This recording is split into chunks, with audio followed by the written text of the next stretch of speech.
Welcome back to Backroom Talk. This season, we're bringing you behind the scenes conversations with awesome coaches who are shaping the future of fitness. I'm your host, Candace Dixon, CMO of OPEX and CoachRx. In this episode, I sit down with Edward Geraghty as he shares his journey building a thriving coaching practice in Ireland. Eddie dives into how he grew from 10 clients to 65 in just 2 years by focusing on individualized programming and building genuine connections with each person he works with. He also walks us through his role as head coach in his gym and how he delivers the individual design coaching services for his gym. Plus, he shares why the first movement assessment with a new client is still his favorite part of the coaching experience. What really shines through is his belief that fitness should be a lifelong commitment, not just a short-term goal. Whether you're coaching as a career or thinking about coaching as your next step, this episode is packed with insights that you can put into action right away. All right, let's jump into my chat with Eddie. Perfect. There we go. Sometimes it's just nice to record right away so you get the natural hellos. Well, I'll take that. Yeah. Works much better for me than doing the proper introduction and everything like that. How's your day going? Oh, I guess it's evening for you, right? Yeah, it's actually like, this is pretty much like in about 20 minutes, I should really be going to bed, but here we are.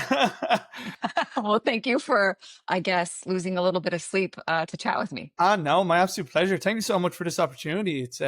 It's really exciting. I don't think I've ever done anything like this before. So if I seem a little nervous, don't mind me or anything. Don't be. It's just me and you, and whoever decides to listen to us ramble when we post this all over the internet. Oh, great. When you put it like that, sounds less scary for sure.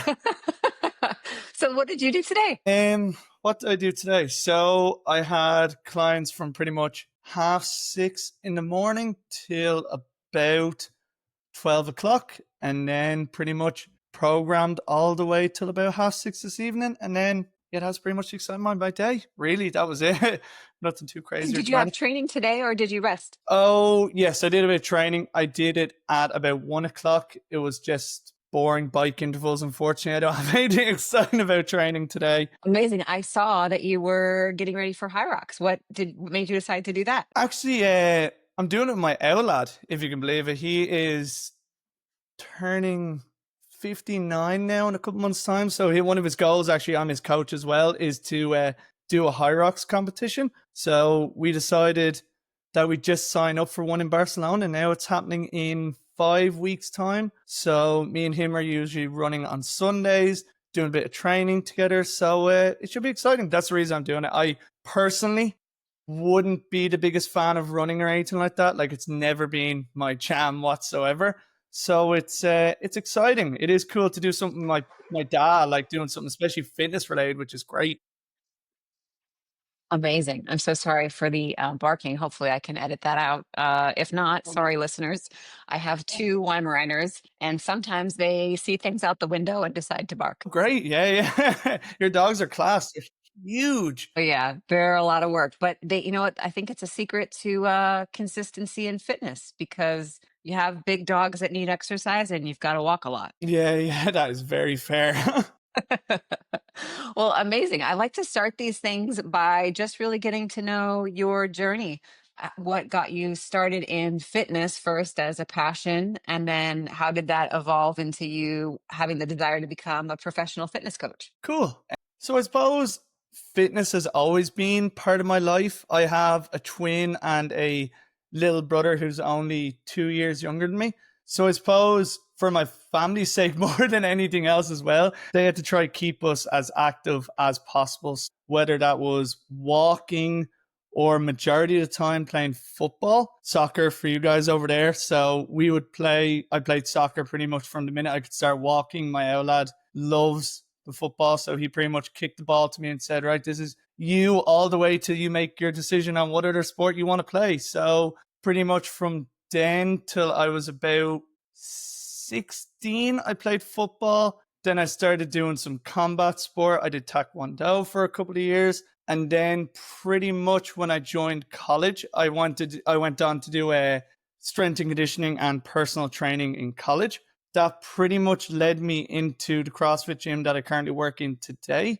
So I suppose I started in the gym as like very much no idea about CrossFit, anything like that. And I remember my first day walking into this gym going, yeah, I know exactly what's going on here. I'd been in a gym a couple of times. You know yourself, when you're like a young lad, you used to just go in and just bench and nothing else mattered. That's all you cared about.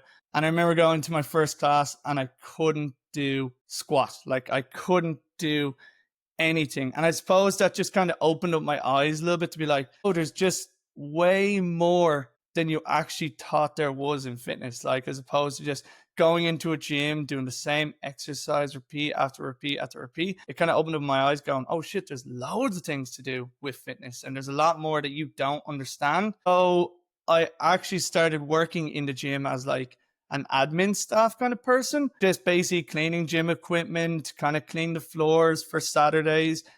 And then I did that for about 2 years. So that was about 2018 to about 2020.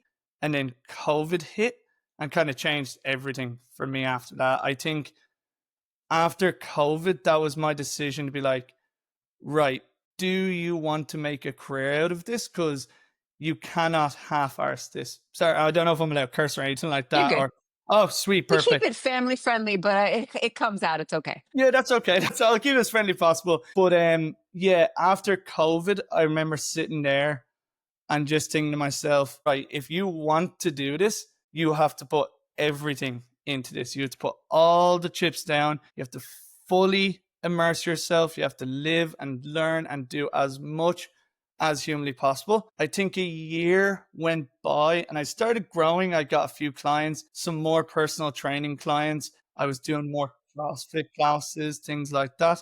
Don't worry if your dog's barking. I'm closing that window so they can't see out there. So go ahead. Probably good to give me a little bit of breather anyway. And then, yeah, I suppose a year went by after COVID. I decided if I was really going to make money at this, what is the best way to do it? And at the time, a coach had previously looked into doing CCP with yourselves. He was the old gym owner. He didn't finish or anything like that, but I remember going, right, I think this might be it. And I remember jumping onto a call and I was like, this is what we do. This is how we make professional coaches. This is how we can kind of give you a career. And I suppose from there on out, it's just been an ongoing growth, really. I think I went from after COVID starting with like 10 clients or something like that. Now I'm at 65 at the moment. So it's just been a pretty great growth for the last 2 years. And then only kind of last year and a half, I've been made head coach of my gym and everything like that as well. So Congratulations. yeah, it's been experience trying to educate coaches as well. It's definitely something that I'm definitely challenging myself and trying to learn and get better at. But it's been experience for sure. Gosh, that's awesome. What year did you go through the CCP? God, what's that now? So COVID 2020. I actually only finished CCP in 2023 now. So Okay. So was Carl doing the cohorts then? yes, yeah. It was great learning from Jesus. And then I'm after hearing that when we did our first ambassador meeting that James was on for like 3 hours and everything like that. I was like, holy shit, that is some difference. Yeah. Which is like everyone's experience is so different. I love to know when people have gone through it because it's just wildly different. But also, there's a lot of obviously the principles are the same and there's a lot of overlap. But James, you definitely had to have the patience and just absorb all of the knowledge that he shares and then do a lot of the synthesizing on your own. And then I think with Carl, I mean, military background, right? So he just comes in and he's like, lays everything out very structured. And so different learning styles, I think, are drawn to different experiences. And now the coaches going through get a one-to-one mentor. Great. So they do 6 weeks with one of the mentors and they go and they just really, we thought, well, hey, we're teaching individual design coaches how to better serve clients one-to-one. Let's do the same for them. So this was maybe 2 years ago. And now the coach comes in and they go through the curriculum themselves, but then when they meet with their mentor, the mentor can kind of say, hey, where are you at in your career? And let's like apply this to where you are right now and help you get to where you want to be in 6 weeks. Brilliant. Yeah. Because that was definitely the one thing you found when you did it. It was like you'd learn all the material. It was fantastic. You'd do that cohort call and it was like, right, I need to go learn this thing because I need to really understand this part of it versus like say exercise selection. I was a little more comfortable with, but more like the business side of things, like Carl at the end, the professional one, that's definitely my biggest mind blow in terms of like how to actually nearly run yourself as a business and being a coach, like understanding retention tools, understanding churning rates, understanding like just your value as a coach, I suppose, and understanding how to market and strategize yourself. Yeah, so awesome. Well, okay, I'm glad you got that experience because Carl was actually, well, he was my second OPEX coach. Oh, So I had that. Obviously, he's my boss as our CEO, but then have him as a coach, and I've gone through a lot of editing all of the videos and the content and the curriculum. So I've gotten to see everyone educate. I guess you still got a lot of experience with James virtually, at least because of all the video content. James is still in a lot of that. yeah, yeah. Like I think you are right in terms of like he's a great educator and you can definitely see it in the video. It's like, oh great, we're on track, and next thing you know, it's just down this little rabbit hole, and then it just goes into another rabbit hole. You're like, wait, what are we talking about now? I completely forget what map system we're talking about here. Yeah, yeah. You're like, oh, thank you. I didn't know I needed that little nugget of knowledge, but I'm sure it will come back at some point. That's exactly it. Amazing. Okay, so you felt like when you left CCP, it just gave you the tools you needed to be confidently entering the market to say like, I'm a professional coach. This is my service blueprint, and I know my value. So this is the price point that comes along with it. Did you? I know you said you had 10 clients. Were those like more personal training clients, or were they remote clients, or did you transition them into the new service blueprint after CCP? How did that all work? Yeah, so I suppose when COVID kind of ended, we had played around with the idea of doing individualized programming within the gym and everything like that, but we didn't really kind of go, okay, well, this is one of our pillars. This is now going to be one of the offers that we have within the gym. We had CrossFit classes and we had personal training. They were the two main ones that we started. And then as time kind of went on, we went, right, we're missing this massive chunk of area of like potential people to come into the gym that don't want to do personal training, don't really feel like they're getting the most out of fitness doing CrossFit classes. So here's this individualized approach that we now offer to guys, as girls, of course, as well, that we can offer you. And I suppose for me, that was where I was like, okay, well, this is where I want most of my kind of income to come from. I want to take as much individualized clients as possible. I want to do as much programming as possible. And I suppose for me, yeah, that was probably the route it just ended up going. So I started with 10 personal training clients. Most of them I still have today. I think now at the moment, I have about 10 personal training clients still, but the rest of them are pretty much individualized program people. I love that. Do you have a favorite part of the process? Like when you think about initial consultation or just consultation in general versus design pieces or reviewing movement and giving feedback virtually? I guess what do you enjoy the most? I suppose my favorite part is actually doing the first like move assessment with them. And like the first time they come into a gym and they're like, oh, there's no way I can do this. There's no way I'm going to be able to do half these things. And you get them to settle down. You get them on the bike. You get started chatting to them. You understand a little bit more about them. And then you just get them to move. And I suppose my favorite part at the end of the session is asking like, well, how did you find that? And they're like, it was amazing. I actually didn't think I could do half the things I did today.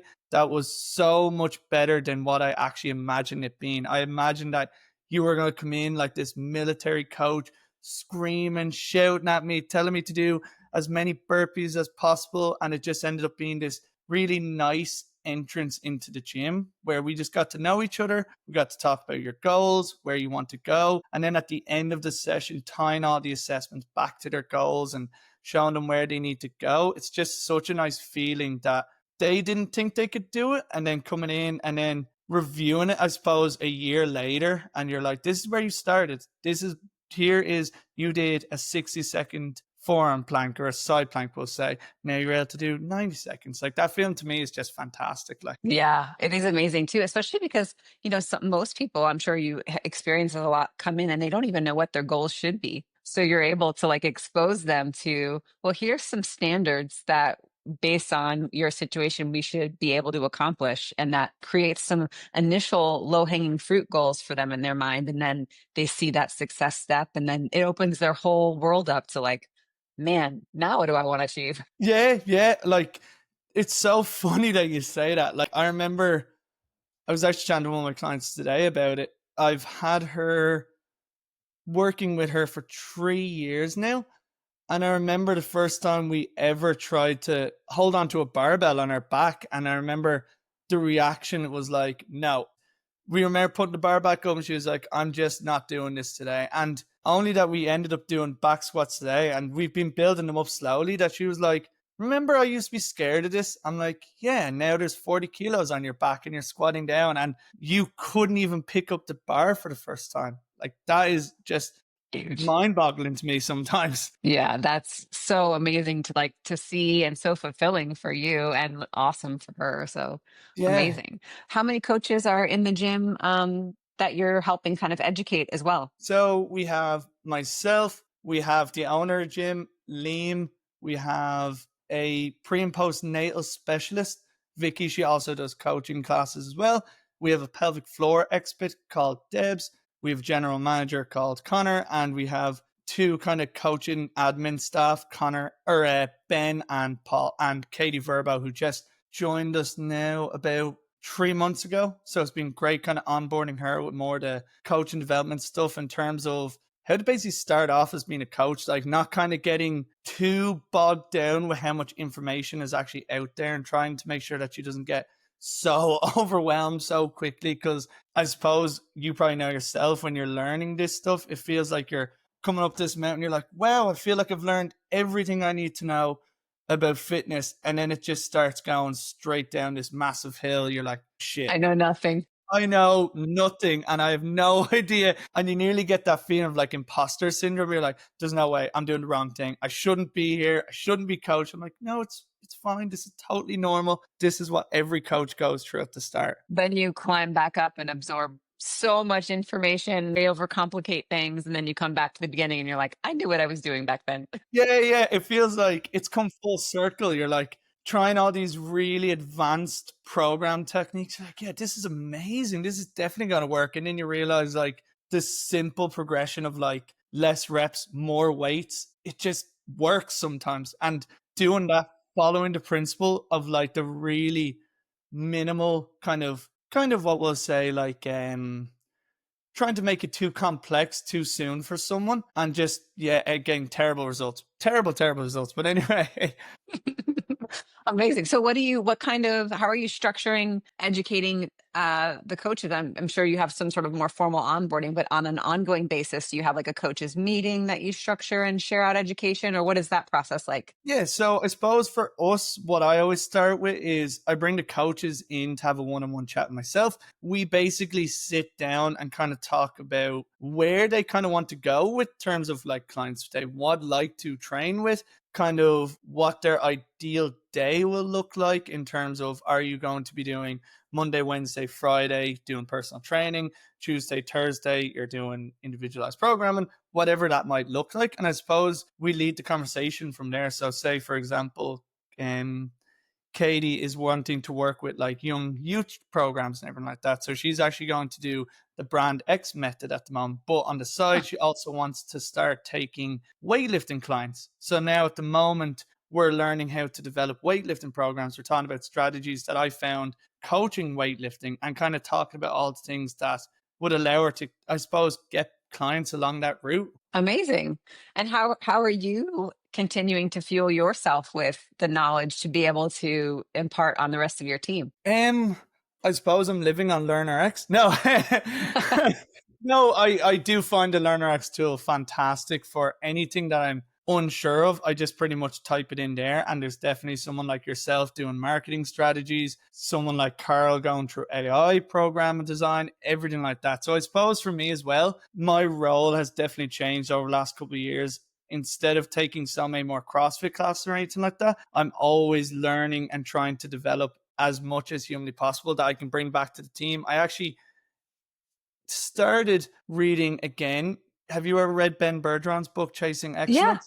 Yeah, it's So a I great just read. started rereading that again to see if I could pick up any cool little facts I can bring back to the coaches and everything like that in terms of like mindset training and everything. So it's been cool so far. Gosh, I mean, everything starts there, right? It was just us knowing why we want to achieve something and setting ourselves up for to be able to go on accomplishment and removing any of those obstacles that are in a way, or knowing what we can control, I guess. Controlling the controllables is the thing that he hits on a lot. Yeah, 100%. Like, and I suppose that's one thing for me is like controlling the controllables and letting small stuff go is like, I've always found that hard is like, say one easiest thing, like where you get cut off in traffic and the first reaction you want to do is like beep the horn and curse as loud as you can. But it's like Yeah. bringing it back and going, no, it's going to be okay. It's not the end of the world that this person has cut you off. Like, Yeah. Yeah. Agreed. So, I know you gave me in the beginning of the call, you shared what your day looked like. Do you have a structure you kind of follow for your week, for your ideal sort of setup that accounts for you? Obviously, taking care of your own fitness, servicing your client programming needs, consults, being in the gym, mentoring your other coaches, and your own learning. Like, how do you sort of set up your week? yeah, so I suppose I would keep majority of the days on Tuesday, Wednesday, and Thursday mostly free for programming, catching up with coaches, any of those kind of parts of the job that I need to get done. For personal training, I always try to keep it Monday morning and Monday evening. I would keep my training probably most mornings, to be honest, at this stage. And I never thought I would. I never thought I'd be a morning person, but now it's just like, this is the best time to train for me. I can get in. I usually train at about 6 o'clock in the morning, depending on what clients I have those days, till about 7:30, 8 on a good day. On a good day, if I get my shit together and get Yeah. moving on a good day, it's done in an hour and a half to 2 hours. And then I'm pretty much like Wednesday is probably the most kind of free day that I have. I say free, it's the day I get out of the gym. I like pick Wednesday at 2 o'clock. I'm out of there. I'm like, right, go home, do work in the office. You can do as many calls you want in the office, but just to get out of there, because I always found when I first started climbing up with all the growth of clients and everything like that, I was in at 7 o'clock in the morning and I wasn't leaving till 7 o'clock that evening in the gym. Whether that was doing personal training clients, programming, I just found myself burning out almost. And I suppose I had to sit down and go, right, if you want to keep growing and getting more clients, you have to come up with a plan and a strategy and a timetable that you are basically. I'm a terrible person for bending to suit people. So I need to just be like, that's your time. That's it. They're the slots available that I have for personal training. I will try my best to get you in and we can squeeze around, but that is how it works every single week. Yeah. And you find having that midweek afternoon away from the gym just kind of clears your head and lets you, yeah, not be in the same place all the time. Yeah, I found like I was definitely getting way better work done when I wasn't in the environment. As mad as that sounds, like for most like coaches I know, being on the floor with their athletes makes a massive difference. But I suppose being completely pulled away from the environment, I could nearly think outside the box again, as opposed to sitting in the gym. I'm looking at how they're doing something. I'm like, oh God, let me change that entire program around just to fix that one issue. If I'm not there standing, I can trust the program way more because I know it works, but I'm just like seeing someone do it. I'm like, oh, well, their knee is tracking a bit differently. Let me change up the entire program to suit that one issue. So I always found like being away from that made a big difference for me anyway. Amazing. How has the feedback been from the clients who are have gone into the individual design kind of process? And I guess were some of them from the class environment or the personal training environment? And or do people evolve like from one service into another and go back and forth, maybe on an off day, do a class? Yeah, I think as you said, it really depends on where their kind of life leads them. Like some people say, for example, the class times don't end up suiting them anymore. They're like, right, what can I do to still train 5 days a week, still move, get as strong as healthy as possible? We always have the ID option. I suppose for personal training, we always like to think of it as like a more onboarding process. Now, depending on your level and everything like that, of course, if personal training suits you and you like really working with the coach, that's perfect. That will suit you. But for most people, it's kind of like an onboarding package. It's like do 2 months of personal training, get really invested in the gym, get really tuned in how your body moves, how to understand how to read a program. And then pretty much from there, we can give you the opportunity to, I suppose, go into the gym and try it without someone watching you 24/7 and feeling it out for yourself. I suppose for most ID people, it's probably the most sustainable membership that we have in the gym, along with the CrossFit class as well. Like, because I think personal training sometimes can be a little more expensive, but again, it does work out, and some people do end up staying personal training, which is obviously great as well. We just kind of laid out that you can move whatever way you want, whatever you kind of need in the gym, we will get it done, is the way I'd word it for most people. Like, because say someone that's in their late 80s, they're not coming in to do kind of CrossFit classes or anything like that. They're coming in just 2 days a week, working one-on-one with coach, learning to move, feel better, get stronger, healthier, and just live a more fulfilled life. No, I love that. What is fitness culture like in Ireland? Well, that's a good question. I mean, I'm sure different age demographics, but I guess like if you consider the core fitness culture, I mean, obviously here in the States, I'll just give you the example. I think we've had a definite resurgence of like back to bodybuilding. Really? And I think we've gone through a lot of phases over the last couple of years. I mean, you've had like in the group environment, you've had a lot of these micro studios pop up where it was like, you know, a big emphasis on boxing or a big emphasis on rowing only. So like more single modalities studios was definitely a thing. But I have noticed, especially in the last 3 to 5 years, a shift away from micro studios back to more of like a true kind of bodybuilding gym culture, bodybuilding powerlifting sort of gym culture. I don't know Interesting. what it's like there though. I'm always interested to hear like what is it like where you live, and is this just, you know, am I in my own bubble or is it similar? Yeah.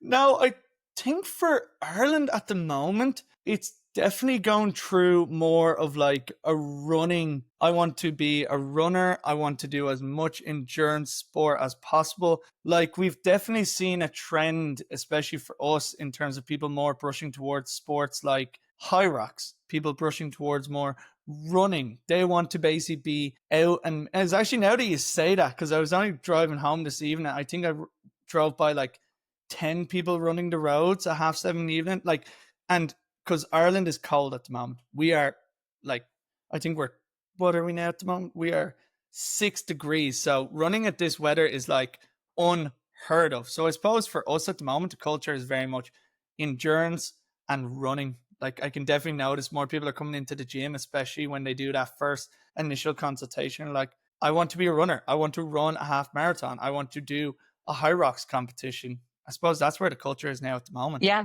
I think that I see that here too.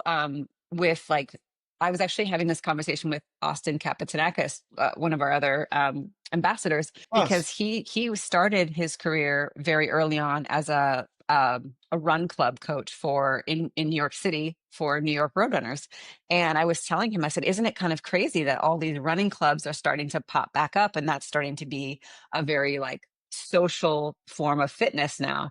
And also with, you mentioned the rise of Hyrox. I think those two things pushing people to want to be more hybrid in their endeavors. So Yes, that's do some the key strength word, isn't training, it? but also do some endurance training. And it's like, oh, okay, let's just go back to concurrent principles. But it's nothing new, but now it's like the cool thing to focus on again. Yeah.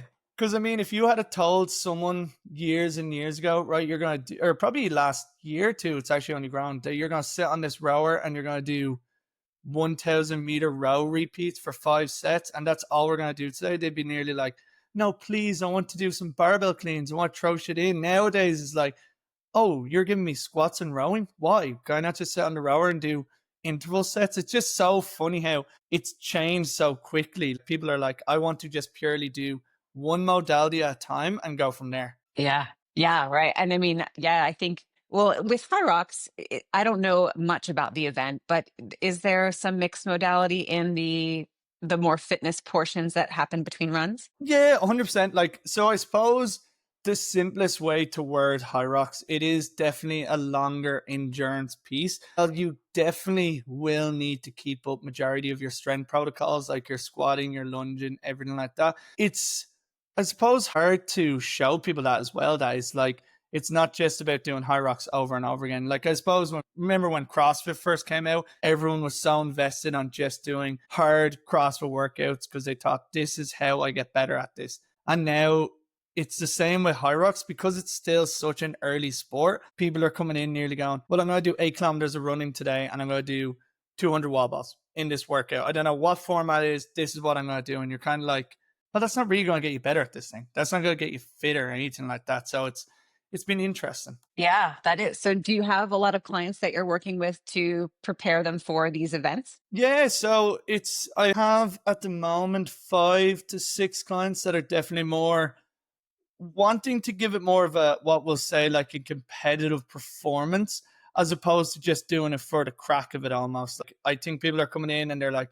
I need to get my rowing time down to this. I need to hit this time in the runs. So it makes it a little more a performance as opposed to just doing it for fun, really. Yeah, it's interesting. Henry Toronto, one of the OPEX coaches, he recently trained and competed in an event for himself. And then he's actually top secret. Well, I guess whoever's listening to this by the time it comes out, it will likely have been released, is working on a CoachRx program template based on a 12-week cycle preparing for a Hyrox event. So you'll have to check that out and Yeah, give me 100%. some feedback on your takes on it and how you would maybe do it differently. We Yeah. could maybe even do a couple programs like that. Class, yeah, that'd be definitely, because I know I've seen him on Instagram a few times recording. I haven't seen him do one. Is he doing one again, or is that pretty much his Hyrox wear after the one he did?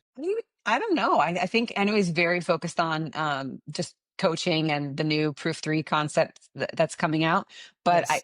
I think he probably would pursue it himself again. He seems like the type that like once he's done it, he'll want to keep getting better and pushing it. Yeah, because I think it's funny. Someone asked me this today. I was like, "Will you do another one?" And I was like, "I've signed up for 2, so I'll do this one. The next one, I'll probably go back to CrossFit." Like I think while Hyrox is definitely great, I would get very bored very quickly doing the running, the same, knowing that the same workout is going to come up at the end will just eventually rob my brain. I couldn't do it over and over again. Yeah, like the novelty is probably the thing that is like making it exciting to train for right now. And then Yeah, after you've done it a few times, that wears off. that's exactly. I tell you, to be fair to them, they do it very well.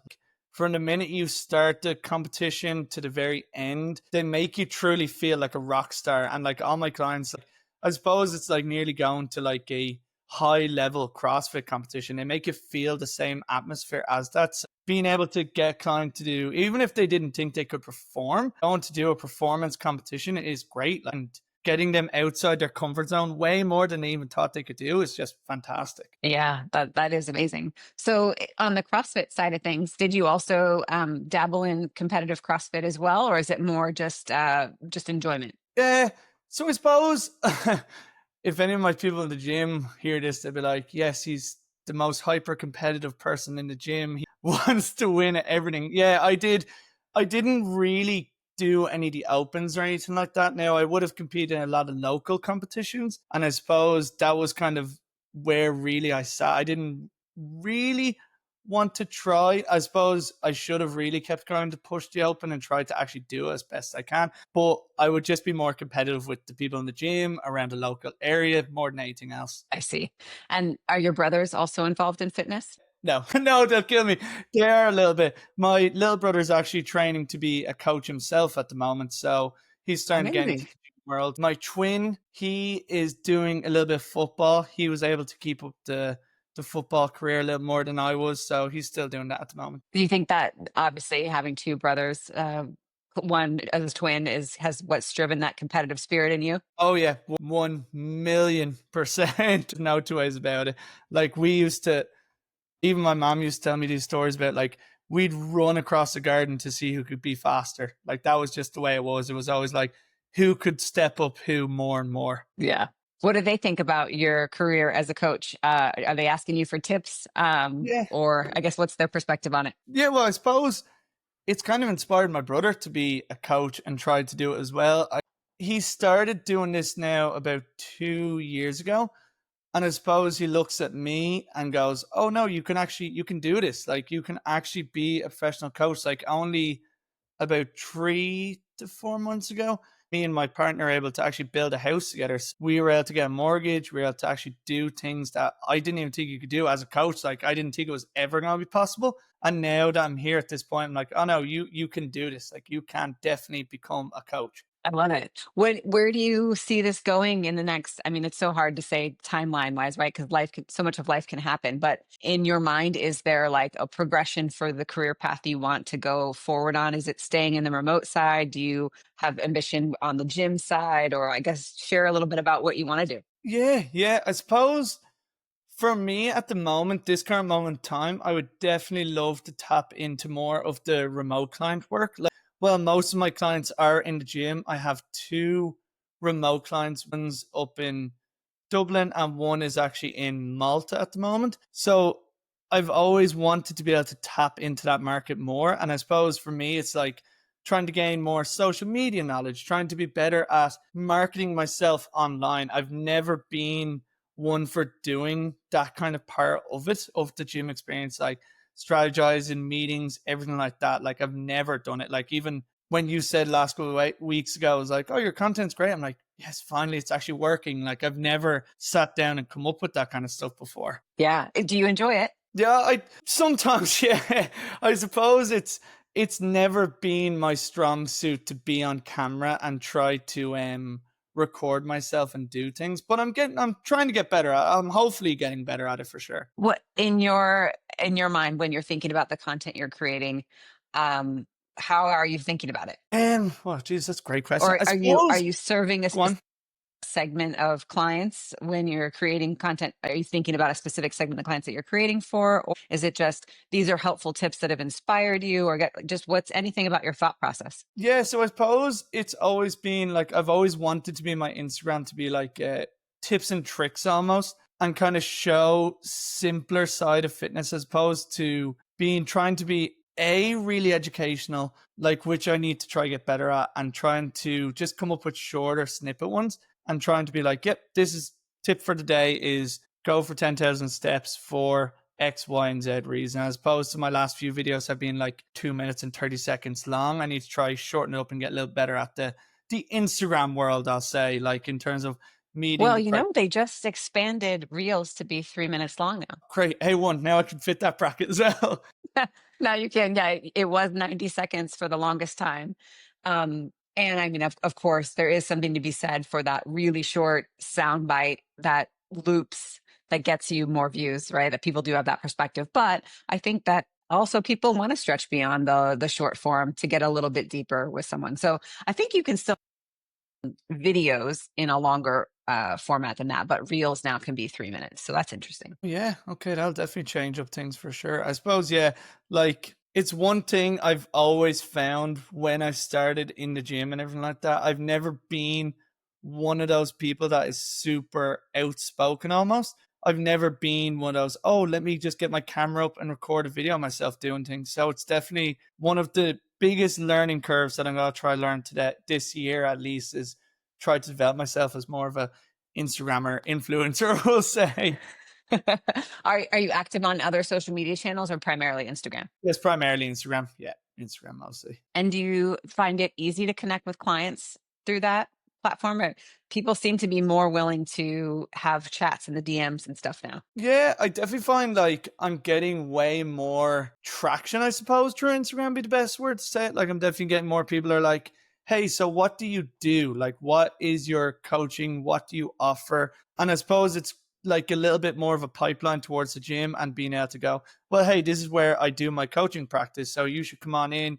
We'll have a chat and see what you want to do. So I've always found that a little bit more helpful. Yeah, for sure. So I found that being like a little more pipeline, I'd say. That's interesting. Do you think as you stretch into the remote side of things, you will have it to where you'll always do an initial consult and assessment in person before you have a remote engagement with a client? Or would you want to go pure remote? Because I've talked to coaches who do it both ways and some feel very strongly about one way or the other. Really? Wow. Okay. I suppose I've done both ways. While I've definitely found more of an initial kind of impact with someone doing it in person and talking to them face to face and doing that goal review and kind of seeing where they sit. And I suppose I've done the other side and it's not as impactful. I always found it when you go to meet someone in the gym for the first time and you do that initial assessment with them, it does create a little more traction straight off the bat. And they actually get to meet you properly in person. You know yourself, like sometimes doing a Zoom call it doesn't feel as connected almost. So I would definitely be more preferring of doing an in-person one, but I definitely wouldn't be against doing one remote as well, for sure. Yeah. Awesome. Is there a common or not a common, but is there an OPEX framework or philosophy or phrase that has kind of stuck with you through kind of moments where you find yourself hitting those like sticking points as a coach and you're like, oh, I'm going to go back Yeah, I suppose. inspiration. Um, if Yeah. there's not, that's totally fine too. I love asking that question. No, it's a good question. I suppose one that's definitely stuck with me is like fitness for life. Like, I mean, being able to do this for as long as possible and like at a really sustainable level, like being able to do it forever. Like, there should be never a time where you don't have fitness as part of your life. And I suppose, I don't really know if there's a quote or anything like that. I think it is something like that where fitness is for life as opposed to just doing it for that 6 week burn or anything like that. Like, that's always been one that I've stuck with. I suppose it's where most of my clients kind of, I suppose, end up working with me, because I always explain to them that this isn't just for now or like a little niche thing that you're going to do for a couple of weeks and call it quits. This is something that I'd love you to do for 3 years. This is something I'd love you to do for 10 years, or even build up enough autonomy that you actually don't even need me as a coach anymore, that you can go into a gym and you know exactly how to do this thing for yourself. Yeah, I love that. I always think about fondly of when James was on Instagram and he would number the session completed out of the potential number of sessions he had in his lifetime. And I always thought that was so inspiring. You know, he would be like, you know, session 900 out of 3,000, like just Yeah. thinking like, wow, that's a true lifetime commitment to fitness. If I have 3,000 sessions, I'm going to try to achieve in this lifetime. Yeah, because cool. Like, I think I put it up there a couple of weeks ago. One of my clients hit 1,400 sessions on CoachRx or something like that. So being able to see that is like, wow, you're still so early on to this, but you've accumulated 1,400 sessions. Like, that's just amazing. And imagine what it'll look like in 1,400 more sessions where you'd end up being like. Was that a streak or just a session count? No, just a session count. No, just a session count. No. I was like, wow, you must be really proud of that client's consistency. No,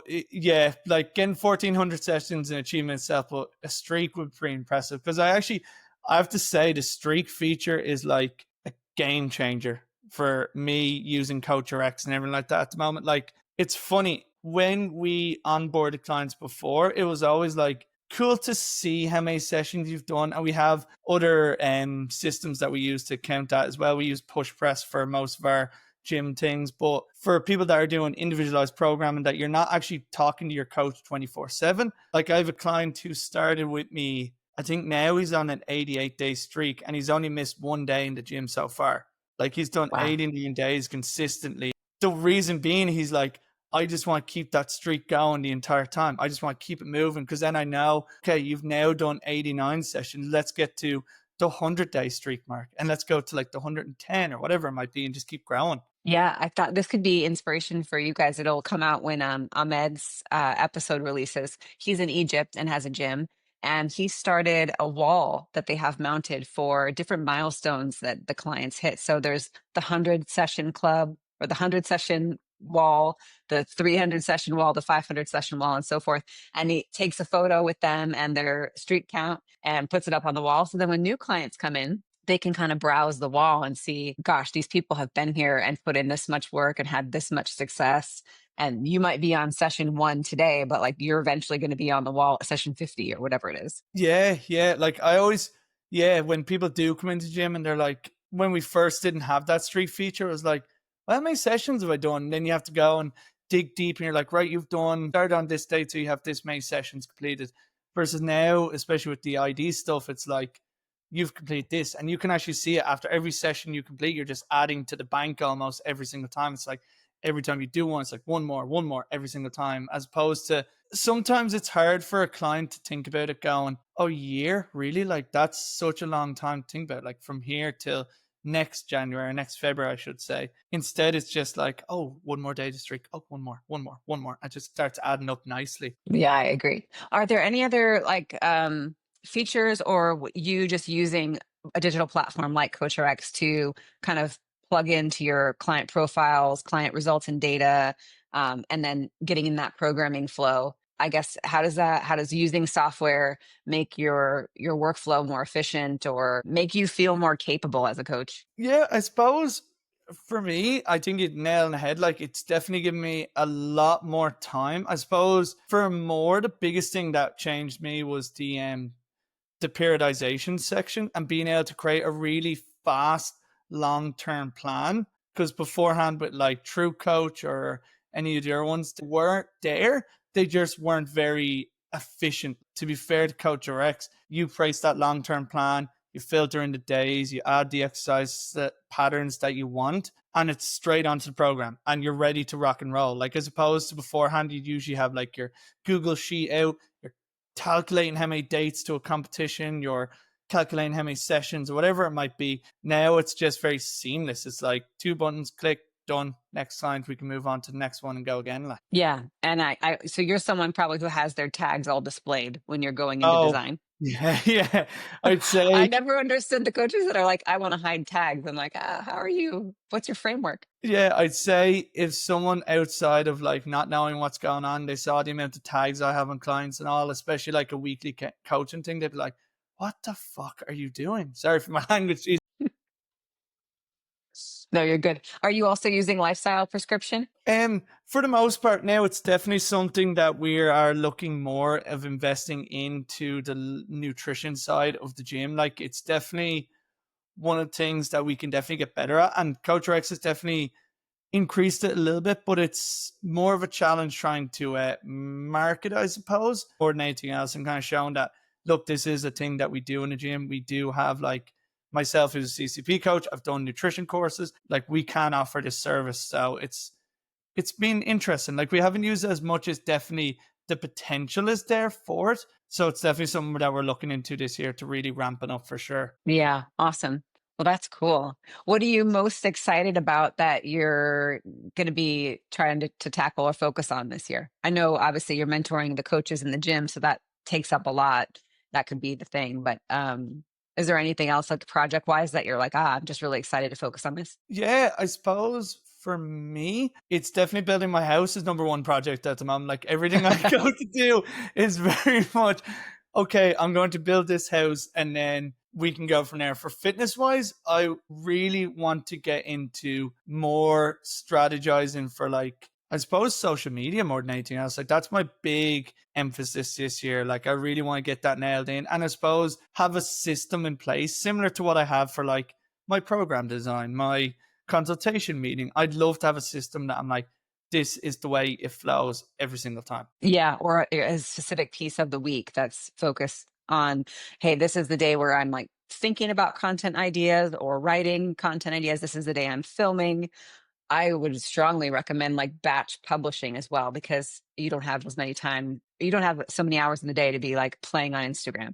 But if you can get it all scheduled for yourself once for the whole month, and then you're good to go. Yeah, because that's definitely the one I'm a devil for not recording things. And I'm like, oh my God, you got your first push up. And I'm like, damn, I don't have my phone to record you doing your first push up and things like that. So I definitely get better at like recording more content. And as you said, having a schedule in place that, oh, did my post go up? Great. There's Monday's post. There's Wednesday's post. There's Friday post. And I suppose you probably know from doing it, like Instagram awards people for putting up more posts as opposed to one picture perfect quote or video or anything like that. They just reward people for putting up more and more content. And the consistency, yeah. Yeah, the consistency. Yeah, that's exactly it. NFO. But also, I think the more you have out there, the more people get exposed to you and what's unique about you and your personality. The more they get to know who you are, the more likely they are to engage. So there's so many upsides of it being consistency. But I know as a full-time coach, it can be overwhelming because you're like, oh, there's this whole other side of the business that I have to think about tackling. Yeah, 100%. 100%. Amazing. Well, what if you were going to start your coaching career over and do something different, take a slightly different approach to what you did, what would be the thing you would change or do differently? What would be a thing I would change or do differently? Or do the same, I guess, if there's nothing. No, I suppose I'd love to tell myself to take more leaps of faith, I suppose, in terms of like don't be afraid to believe in what you're doing. Like, I suppose before I did CCP and everything like that, I didn't really have the massive confidence to be like, right, you're everything you're doing is sound, like it's going to work. I suppose beforehand I was like 80% there with program. I was like, oh, is this going to work? Am I 100% sure? I suppose back then I'd love to tell myself, like straight off CCP and everything, that's like, no, it works. Like it will work. You just have to give it faith and time. I suppose for me, it was like, slow down and trust it. Like, I'm one of those people that is like, I want to get done. I want to grow as quick as possible without having any sort of structure in place. It was just like, let's get all these things in. Let's do all these new things. And if it doesn't work, we're going to be back to square one. But I suppose just slow down, enjoy the process of doing it. Like, I loved learning and I'd love to go back to learning more and more. But I suppose back then is just being more patient and take it as it comes. Like, enjoy the process of becoming a coach. Yeah, no, that's a great tip. Well, speaking of tips, if for a new coach getting started, in case they come across this episode and are able to listen to it, what do you think are some things that are important for a new coach to have on their mind? Or for instance, your brother just breaking into the industry, what's the advice you're giving him as he's just getting started? What's the advice I'd give him if he's just getting started? I suppose do CCP first. No. God, that is a great question.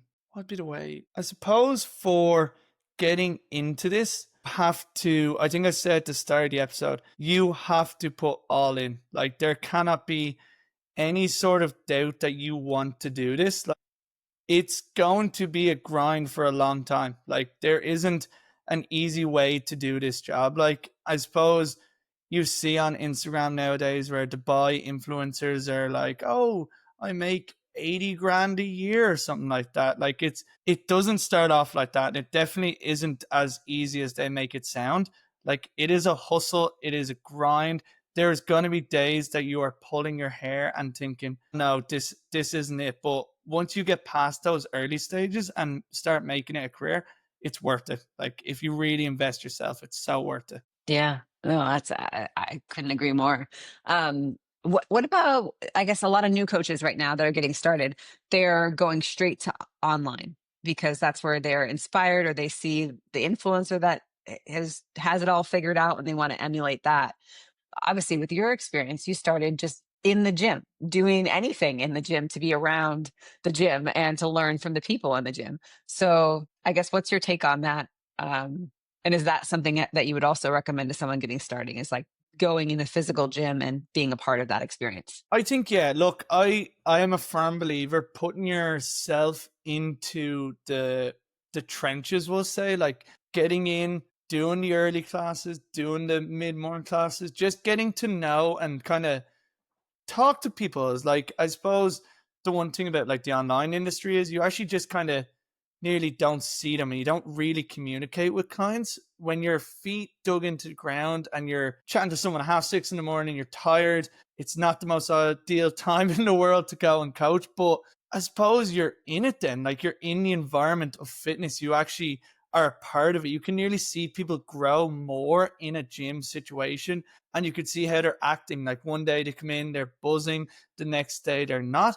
Is that mean, oh, you have to take that piece of information on and try to make their life better? No, not necessarily. They could just be having a bad day. Like, and you need to get those social connections. You need to feel like being a part of it almost. Yeah, super, super important. Amazing. Well, I do want to be respectful of your time because I know it's getting later in the evening for you there. But thank you so much for just chatting with me and spending some time to get to know you more and to share the knowledge that you've acquired with anyone who's listening. So I know you're on Instagram. I'll make sure I link everything below in the description for people to contact you.